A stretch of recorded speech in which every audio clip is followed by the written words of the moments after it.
નમસ્કાર, કોણ બનશે પ્રધાનમંત્રીમાં આપનું સ્વાગત છે. આપની સાથે હું છું ધ્વની. ગાંધીનું ગુજરાત અને એમાંય આપણું અમદાવાદ, જ્યાંની સાબરમતીના સંતે એ કમાલ બતાવી વિશ્વભરમાં અમદાવાદનો ડંકો વાગ્યો. આ એ જ અમદાવાદ છે જ્યાંથી અત્યારના પ્રધાનમંત્રી નરેન્દ્ર મોદી ચૂંટાઈને ગુજરાતના મુખ્યમંત્રી તરીકે વર્ષો સુધી સેવા કરી. એ જ અમદાવાદની લોકસભા બેઠક ઉપર અત્યારે આપણે આવે છે. જોરદાર તાળીઓ થઈ જાય અમદાવાદની જનતા માટે. સવાલો આપના તૈયાર રાખજો. આપની સાથે જવાબો આપવા માટે કોંગ્રેસ અને ભાજપના પ્રતિનિધિઓ છે. અમદાવાદ પૂર્વ લોકસભા બેઠકના ઉમેદવાર ગીતાબેન પટેલ છે, વલ્લભભાઈ કાકડિયા છે, ધારાસભ્ય અને પૂર્વ મંત્રી, અને દિનેશભાઈ મકવાણા છે, ડેપ્યુટી મેયર. સૌથી પહેલા વિપક્ષથી શરૂઆત કરીશ, એટલે કોંગ્રેસથી શરૂઆત કરીશ. ગીતાબેન, પહેલી વખત આઝાદી પછી ફિમેલ ફર્સ્ટ, યસ, આઝાદી પછી પહેલી વખત કોંગ્રેસે કોઈ મહિલા ઉમેદવારને આ બેઠક ઉપરથી ટિકિટ આપી છે. લોકો તમને મત કેમ આપે? લોકો મત એટલે આપે કે હંમેશા હું લોકો માટે લડી છું.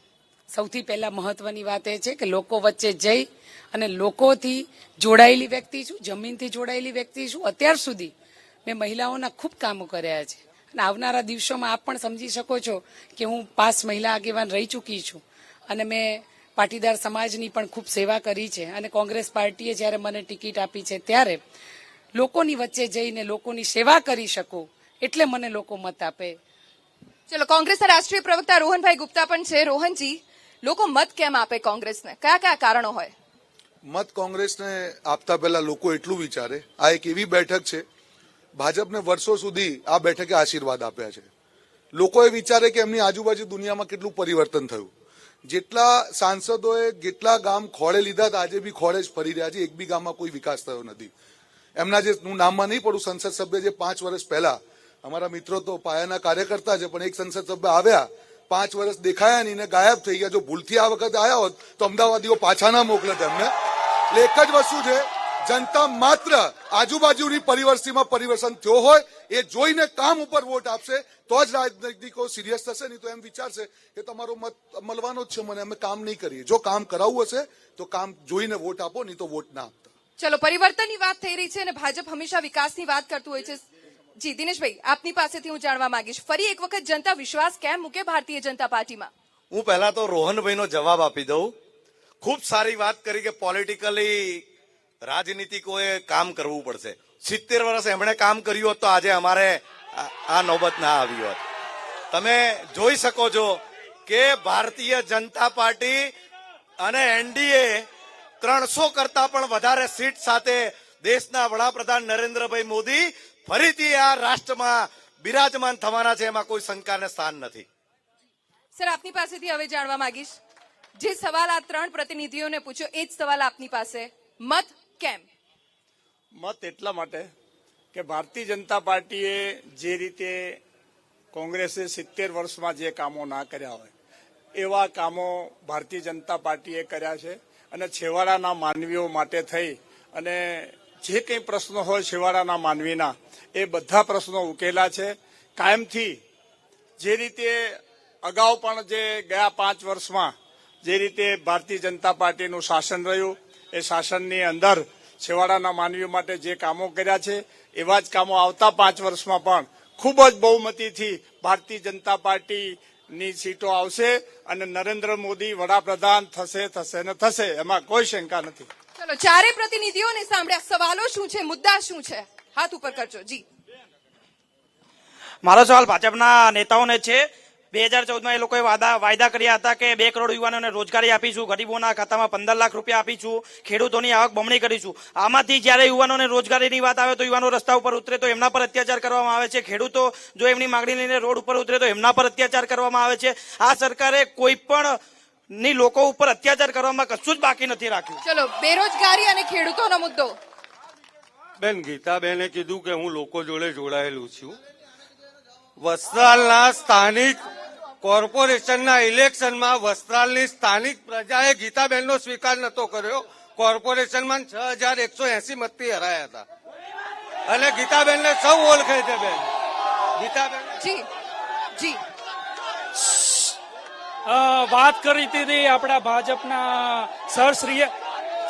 એ ભાઈ, આપ સવાલ હા, વાત કરી છે અમને વાત કરે છે 70 વર્ષમાં કોંગ્રેસ શું વિકાસ કર્યો. સાહેબશ્રીને જણાવવા માંગુ છું, ભારત દેશમાં જ્યારે ટાંકણી પણ નથી બનતી ત્યારે કોંગ્રેસની સરકાર હતી, ત્યારે ટાંકણીથી માંડીને મંગળયાન સુધી કોંગ્રેસની સરકારો બનાવો. ભૂલી ન જાઓ. જી જી સર. આ ભાઈએ જે અત્યાચારની વાત કરી પણ એમને ખબર નહીં હોય કે એમના જન્મ પહેલા જે કોંગ્રેસના શાસનમાં કેટલા અત્યાચારો થયા હતા. 85 ને પણ ગુજરાતની જનતા ભૂલી નથી અને પંજાબની અંદર 84 ના જે શીખ રમખાણો થયા હતા એને પણ ભૂલી નથી. અત્યાચાર કોને કહેવાય એ અમની જન્મ પહેલાના શાસનમાં કોઈને આ લોકોએ જોયું નથી. એમને ખ્યાલ ના હોય કે અત્યાચાર ભાજપના શાસનમાં સુખ શાંતિ અને સલામતી છે. અત્યાચાર ભય ભૂખ ને ભ્રષ્ટાચાર તો કોંગ્રેસ.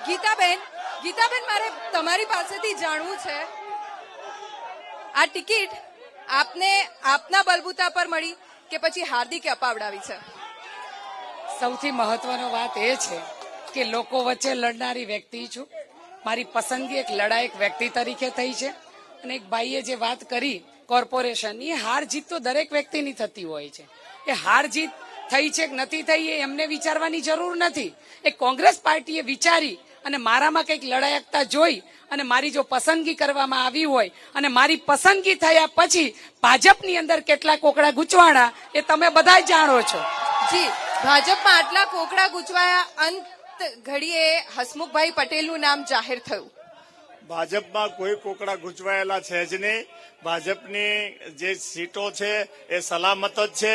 અગાઉ 3,31,000 મતોએ જીતેલી આ સીટ છે અને આ વખતે 4 લાખ ઉપર મતોએ જીતવાના છીએ, એમાં કોઈ શંકા નથી. રોહનભાઈ, જે વાત વલ્લભભાઈએ કરી, ભાજપનો ગઢ રહ્યો છે, આ ગઢમાં ગાબડું હવે પડશે કે નહીં? જનતાએ ભાજપને આપ્યો હતો મોકો અને ભાજપે આપ્યો ધોખો. ધોખેબાજી અમને એમના કામમાં જ છે. તમે કામની વાત કરો ને, અત્યારે કોઈ બી હું એમને ચેલેન્જ આપું છું, વલ્લભભાઈ ધારાસભ્યો છે, આપણે અમદાવાદ પૂર્વમાં નીકળીએ, કયો વિકાસ થયો છે? વિકાસ 2017માં બી ગાંડો થયો હતો અને વિકાસ આજે પણ ગાંડો છે. વિકાસના કામ કરીને વોટ માંગો. તમે 5 વર્ષ પહેલા જે વાયદા કર્યા હતા, પ્રધાનમંત્રી આપણા ગુજરાતના છે, 5 વર્ષ પહેલા ગુજરાતી તરીકે બધાએ એમને વોટ આપ્યા, 26-0 કર્યા. આ ગુજરાતને શું મળ્યું? આજે બી 150 પ્રશ્નો તમારા પેન્ડિંગ છે. પ્રધાનમંત્રી એના વિશે આજે પણ નિર્ણય ન લીધો. કયા મોડે ગુજરાત જોડે વોટ માંગે છે? અને પાટીદારો બી આપણી વચ્ચે છે. જે દમન થયો આ પાટીદારો ભૂલ્યા નથી.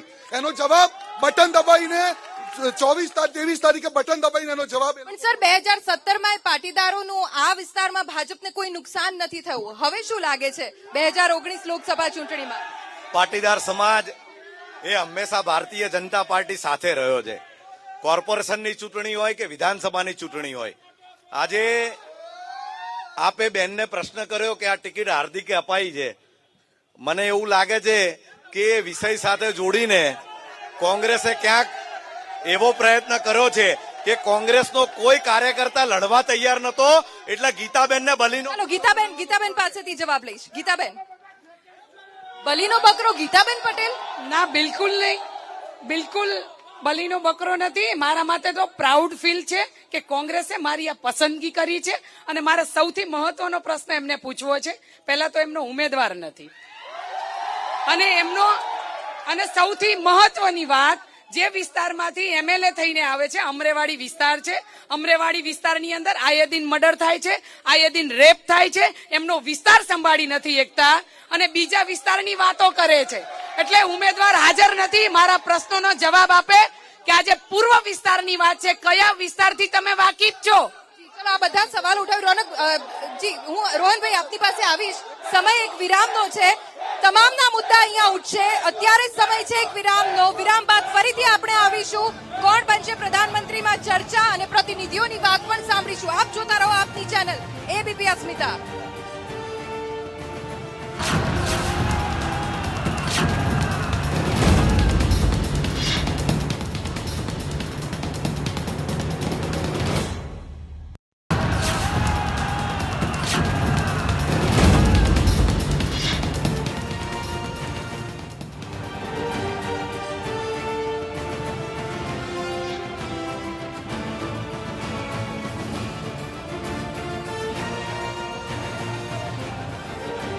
બ્રેક બાદ ફરીથી એકવાર આપનું સ્વાગત છે. કોણ બનશે પ્રધાનમંત્રીમાં? જેટલું ગુજરાતનું રાજકારણ ગરમાયેલું છે એવો જ ગરમાયેલો છે અહીંનો માહોલ અને ચર્ચાને આગળ વધારીશું. મુદ્દાઓ ઘણા બધા છે.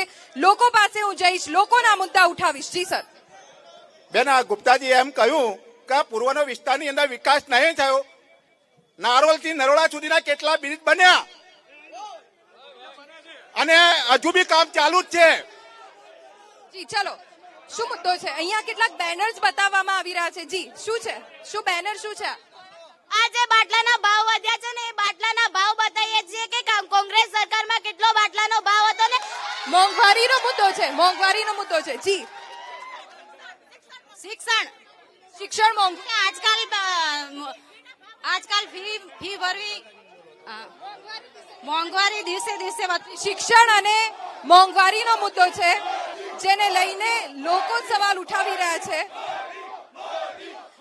સર, મોંઘવારી જે આમ જનતા ઉપર સૌથી વધારે અસર કરે છે, લોકોનો દાવો છે મોંઘવારી મોદી સરકારમાં સૌથી વધારે વધી છે. મોંઘવારી કોંગ્રેસના શાસનમાં જે હતી એના કરતા 4 આંક ઓછો થયો છે. કોંગ્રેસના શાસનમાં જે 8.5 આંક હતો અત્યારે 4 આંક થયો છે. એટલે મોંઘવારી કોંગ્રેસના શાસન કરતા અત્યારે ઓછી થઈ છે. જી રોહનભાઈ. હમણાં એક ભાઈએ કીધું કે વિકાસ થયો. હું એમને ચેલેન્જ આપું છું કે ગઈ વખતના જે સાંસદ સભ્ય અત્યારે વર્તમાન, એમને લઈને ફરીને બતાવે ભાજપના કાર્યકર્તાઓ કે જનતાનો શું આક્રોશ છે, એમને ખબર પડશે. કશું જ કામ નથી કર્યું. અને બીજી વાત, 5 વર્ષ સુધી શાસનમાં રહ્યા પછી મોદીજીએ ગુજરાતને જે અન્યાય કર્યો છે એનો બદલો ગુજરાતની જનતા વખતે ઊંધું પરિણામ આપીને બતાવશે. સર, એક સવાલ એ પણ છે કે પરેશભાઈ પટેલની સામે લોકોનો રોષ છે. પરેશભાઈ રાવલની સામે લોકોનો રોષ છે. અંત ઘડીએ હસમુખભાઈ પટેલનું નામ આવે છે. આટલા મોટા દિગ્ગજ નેતાઓ હરીન પાઠક જેવા છે છતાં. બેન, હું તમને આ ટીવી માધ્યમથી કહેવા માંગુ છું, પરેશભાઈ રાવલ અમારા ભારતીય જનતા પાર્ટીના સંનિષ્ઠ કાર્યકર હતા અને છે. પરેશભાઈએ સામેથી ના પાડી કે હું વ્યસ્ત હોવાના કારણે ચૂંટણી નથી લડવાનો. HS પટેલ પણ કાર્યકર છે, હરીનભાઈ પાઠક પણ અમારા નેતા છે ને નેતા રહેવાના છે. પરંતુ હું તમારા માધ્યમથી એમને પૂછવા માંગુ છું કે ભારતીય જનતા પાર્ટીનો કાર્યકર્તા એ નેતા હોય છે, કાર્યકર્તા હોય છે, પરંતુ આ દેશના વિકાસની અંદર, આ રાજ્યના વિકાસની અંદર અને આ શહેરના વિકાસની અંદર ભારતીય જનતા પાર્ટીએ ખૂબ મહત્વનું કામ કર્યું છે. એટલા માટે આજે 65-70 વર્ષ પછી ભારતીય જનતા પાર્ટીના એનડીએની સ્પષ્ટ બહુમતી આજે 300 કરતા પણ વધારે સીટ સાથે 2014માં આવી હતી. 2019 ની અંદર 300 કરતા પણ વધારે સીટ. ચલો, જીતનો દાવો કરી રહ્યા છો પરેશભાઈ રાવલ સંનિષ્ઠ કાર્યકર, પણ ટ્વીટ સિવાય એ ક્યાંય દેખાતા નથી. મારું એક જ કહેવું છે, જો ખરેખર તમારા કાર્યકર્તા બિચારા મહેનત કરે છે, મને એમના માટે માન છે. આવા કાર્યકર્તા હોવા છતાં બી અમારા લોકો, જે અમારા ધારાસભ્યો હતા, જે ભાજપને હોટલ ગણે છે, એમને કેમ લેવા પડે છે? જો ખરેખર મોદીજીનું શાસન હોય તો શા માટે અમારા ધારાસભ્યો ઉછીના લેવા પડે છે? એક મિનિટ.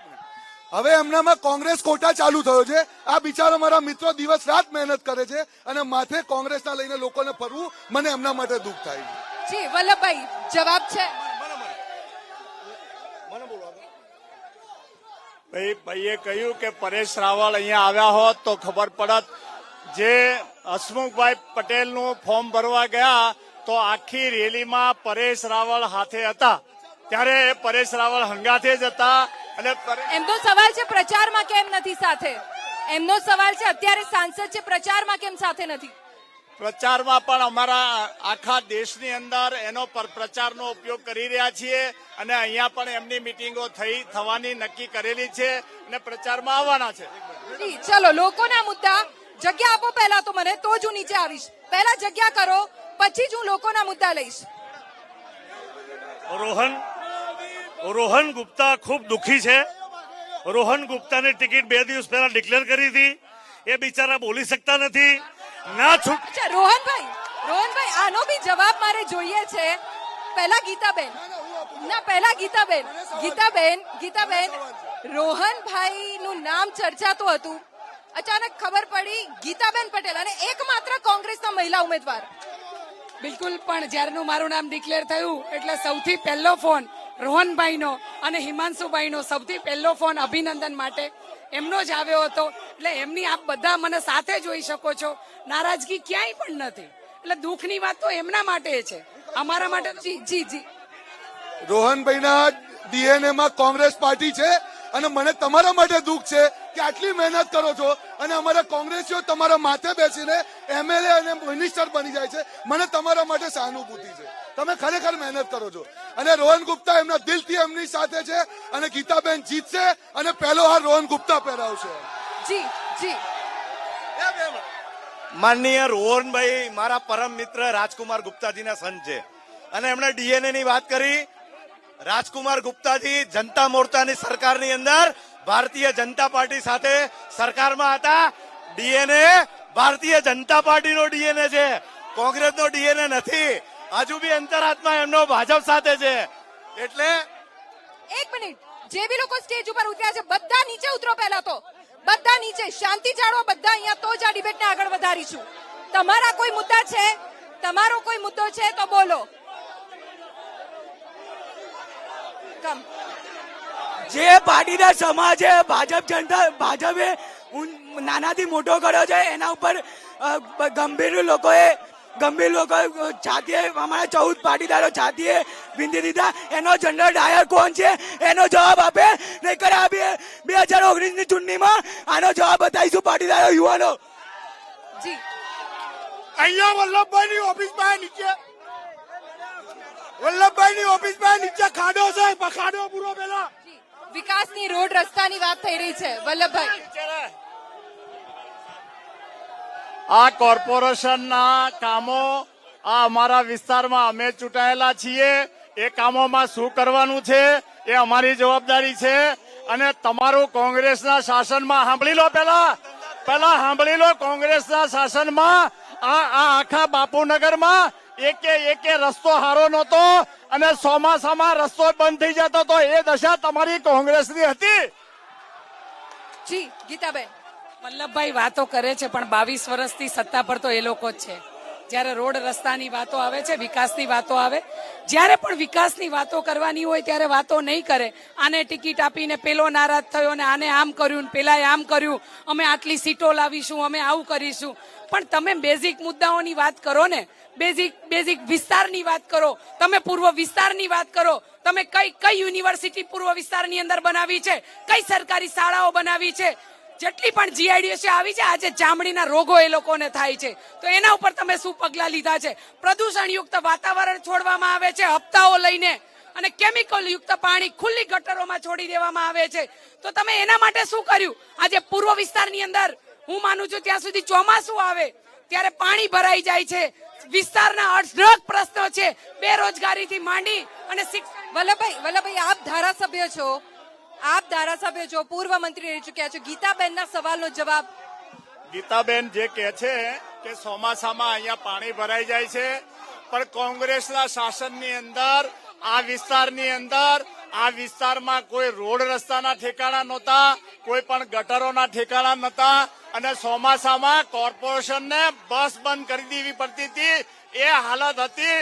આ જે અત્યારે જે તમે જે ફાંકા મારો છો, તમારા રાજીવ ગાંધી એવું કીધું હતું, રાજીવ ગાંધી એવું બોલ્યા હતા કે હું 1 રૂપિયો મોકલું છું અને 15 પૈસા જ વધે છે, 85 પૈસા, આ 85 પૈસા સાવી જતો તો એ કોંગ્રેસ છે તમારી. જી લોકો પાસે હું જઈશ. પહેલા તો જગ્યા કરો, અહીંયા વચ્ચેથી જવાની, અહીંયાથી જવાની જગ્યા કરો. પહેલા જગ્યા કરો. ના, એક મિનિટ, મારે કોઈ કોંગ્રેસ ભાજપના કાર્યકર્તા નથી જોઈતા, સ્થાનિક લોકોનો મુદ્દો જોઈએ છે. માન્ય કાકડિયા સાહેબને એક મારો સીધો સવાલ છે. કાકડિયા સાહેબ, આ પાટીદાર સમાજે તમને તન, મન અને ધન આપ્યું છે. પાટીદાર સમાજની દીકરીઓ ઉપર અને મહિલાઓ ઉપર અત્યાચાર અને દમન થતું હતું ત્યારે તમે ક્યાં હતા? જી એમાં બેન, પાટીદાર સમાજ કે માનનીય અધ્યક્ષ કે છે વલ્લભભાઈ કાકડિયા, બરોબર, સમાજને અધ્યક્ષ એમાં કોઈ જગ્યાએ નથી આવતું. વાત છે મુદ્દાઓની કે જે આપણી સમક્ષ રોડ છે, રસ્તા છે, શિક્ષણ છે, એને લઈને છે. તો આ લોકો શિક્ષણને લઈને કેમ આગળ નથી વધતા? જી જવાબ લઈશું આપણે પ્રતિનિધિઓ પાસેથી. જી, પાટીદાર સમાજે વિશ્વાસ મૂક્યો. પાટીદાર સમાજનો રોષ હજુ પણ છે ખરો ભાજપની સામે, સરકારની સામે? પાટીદાર સમાજનું જે લોકો લઈને નીકળ્યા છે, માધવસિંહ સોલંકી જ્યારે મુખ્યમંત્રી હતા ત્યારે એને 110 પાટીદારોને ગોળીએ માર્યા હતા. તેથી તમે ક્યાં ગયા હતા? જી રોહનભાઈ, એક જ મિનિટ. જે પાટીદાર સમાજના સપોર્ટથી વલ્લભભાઈ આટલા વર્ષ ધારાસભ્ય રહ્યા, નૈતિકતાથી કે એ દિવસ રાત્રિ જે ઘટના બની એમાં એમનું શું કહેવું છે, શા માટે આ દમન થયો, એનો ખાલી જવાબ આપી દે. ભલે એમણે સપોર્ટ નથી કર્યો, એમની મજબૂરી હશે, શા માટે એમણે કશું એક એક્શન ના લીધું એનો જવાબ આપી દે. વલ્લભભાઈ,